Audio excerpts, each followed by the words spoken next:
Hi everybody, this is Dino Chris from Prehistoric Facts. This is an answering questions episode, and you can see I'm actually not in my room. I'm actually in the back area of Colossal Fossils Museum, and you kind of see right above my right shoulder is a elk skull right there. So one of the survivors of the Ice Age, and but even though, hey, I mean, we're actually going to be answering questions today, and a lot of them are dinosaur related. So we'll actually get right to it, shall we? Benjamin from Hong Kong. He actually is asking, is Torvosaurus the king of the Jurassic? Why is Torvosaurus similar to Tyrannosaurus rex? And does the skull of it look like Albertosaurus? Well, first of all, let's actually look at Torvosaurus for a little bit here. Torvosaurus is a large meat-eating dinosaur that actually has these really big teeth here. So here's a Torvosaurus tooth right here. So it's a very thin tooth. And Torvosaurus is a bit larger than Allosaurus, but Torvosaurus in the fossil record in the terms of the Jurassic is rare, and so that probably means Torvosaurus is not very common in the Jurassic. It probably has a small population, probably didn't actually live in the lowland areas. It probably lived a little bit more in, like, say, higher elevations, and of course it actually probably did hunt sauropods and is a megalosaur. And so it's a megalosaur. Torvosaurus is. Torvosaurus is not a tyrannosaur. It is actually a megalosaur. And megalosaurs are actually dinosaurs that actually look like, say, Megalosaurus. Megalosaurus is a megalosaur. For example, Eustreptospondylus is a megalosaur. And so megalosaurs are kind of like the common ancestors. They're kind of like the ancestors to Spinosaurs. And so that would actually be the case right there. But even though, when we look at Torvosaurus's teeth, because like you see here with this Torvosaurus tooth, it is actually very thin, knife-like. But even though I would say Torvosaurus is not really like Tyrannosaurus rex. I think what you're looking for is Tarbosaurus. Tarbosaurus is actually looks more like T-Rex than Torvosaurus.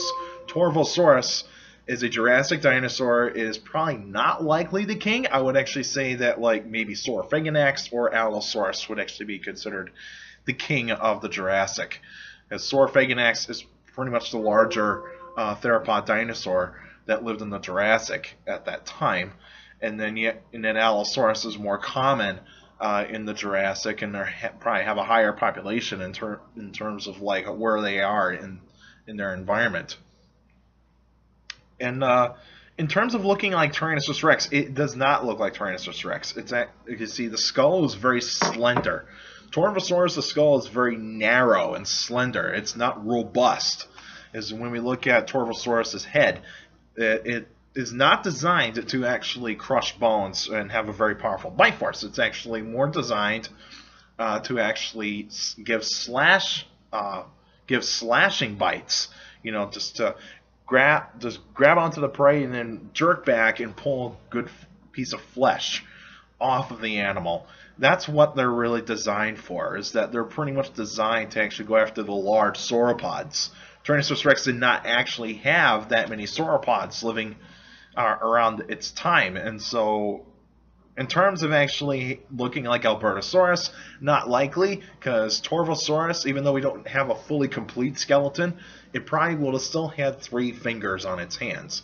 Even though Tyrannosaurs still actually have 3 fingers in their hands, but it's just that one of their fingers is actually disappearing, whereas Torvosaurus still has their main 3 fingers.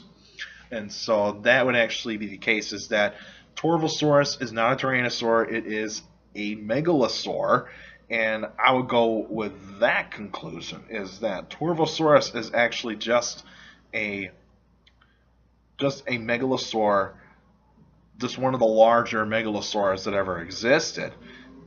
And I think probably is that you're looking at Tarbosaurus and actually thinking that it's probably looking like Torvosaurus, but really it's just a megalosaur. And then Brendan from Morris, New York, how do we know fossils that are male or female so far. Well, it's just fossils in general is very hard to determine in terms of what is the gender of a certain animal. Because if we look at, like, say, the saber-toothed cats, we don't know which one is male or female. We can actually make a case is that like is like maybe is there like a juvenile saber-toothed cat right next to like say an adult saber-toothed cat? Could that be the mother, or maybe it could have been the male? Could have been the male if they were like lions today that live in prides that actually have the males take care of the young, whereas the females do a lot of the hunting. But I would actually say is that if we actually want an example of how we're actually ever going to sex a dinosaur or have the gender of like a prehistoric animal, look at Mary Schweitzer's work.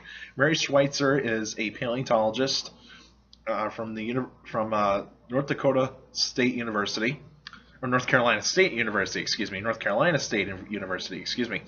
And so, and what she did is once B. rex was found, it was actually a large Tyrannosaurus rex. And so Jack Horner was one of the field paleontologists at the scene. And the thigh bone was too heavy for the helicopter to actually take to transport it. And so they decided to cut the bone in half. And so they pretty much just cut the bone in half. And there were some pieces of bone that actually got a little bit got a little bit jumbled up.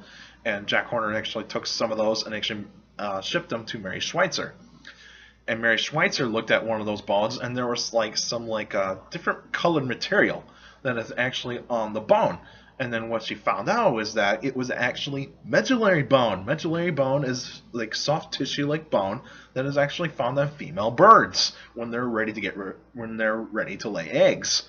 And so that was a very unique type of find. And so that would actually be the case, is that we actually officially have a gender of a dinosaur. Is that if we find medullary bone, we know it's a female. Males would not have that, because males would actually not have anything like that in their skeleton. But I think if we find more and more dinosaurs that actually do have this medullary bone, I would suspect that we can actually identify the genders of certain dinosaurs, but it's still going to be very, very difficult to actually determine a gender or sex of a dinosaur. So, or otherwise any type of fossil. It's actually going to be very, very difficult. Trilobites, we're not even going to know, because first of all, how do we know which one's male, which one's female? Is it based on the ornamentation, or is it based on size or anything like that? But in terms of size of certain like prehistoric animals, that is very difficult, because we will never know if like the males are bigger than the females, or the females bigger than the males in certain species. So that's really going to be the toughest part. So look at Mary Schweitzer's work in terms of B. rex and other types of dinosaurs that actually do have the medullary bone. She's doing incredible work. I'd say that she is probably one of the leading experts in bone histology in dinosaurs. I would say that, because she is one of the leading experts on that, and she is a paleobiologist, and so that's why she actually enjoys looking at the bones of certain prehistoric animals and actually doing the kinds of things that are necessary to actually prove everybody wrong about, like, because she has that attitude. It's like, I need to prove everybody wrong, that I am capable of doing this, which that is incredible. I like it. I like that attitude. All right, that's it for now. Next week will actually be a special episode. So let me know what kind of prehistoric animal you want me to talk about, whether it's a mammal, whether it's a reptile, whether it's a bird, or otherwise if it's a dinosaur, mammal-like reptile, or sea monster, whatever. Whatever kind of animal you want me to talk about, by emailing me at dinochris71@gmail.com, or just go on my Facebook page, Prehistoric Facts with Dino Chris. You can actually tell me which one you want me to talk about. I can do two animals at the same time. I've done three. I've tried to do four, but four is too difficult for me, and also too big of an episode. And so, well, I'll just do two animals if I can. If you guys just want me to do one, that's also fine with me. If you want me to do a redux, look at any other. Look at all the special episodes that I've already posted, and if there's any new information at all about a certain prehistoric animal that is out there and you want me to talk about, feel free to let me know. Just let me know what kind of episode it is, and I can look it up, and then I can actually go like, okay, yeah, there is new information, and I can tell you all about it. And so, anyway, just let me know what kind of prehistoric animal you want me to talk about. Either if it's an animal I already talked about, and then I can do a redux, or otherwise I can actually just do an animal I haven't talked about before. But also, you can still send me questions about dinosaurs or any other prehistoric life by emailing me at dinochrist71@gmail.com, or just go on my Facebook page, Prehistoric Facts with Dino Chris. Like the page, you can actually post your questions in the comment section on any Facebook posts or even on the wall. Remember, keep your questions short and to the point. You can also follow me on Twitter at CSGRILL. That's my Twitter page. I post pretty cool stuff on there. Also, take care of people around you, and also for younger people out there, to make sure to listen to your parents, your teachers, and your guardians. It's the best motivation you could have a good education. It's very important to have a good education. So with a good education, you get a good job in the future. All right, that's it for now. Now, see you guys next week.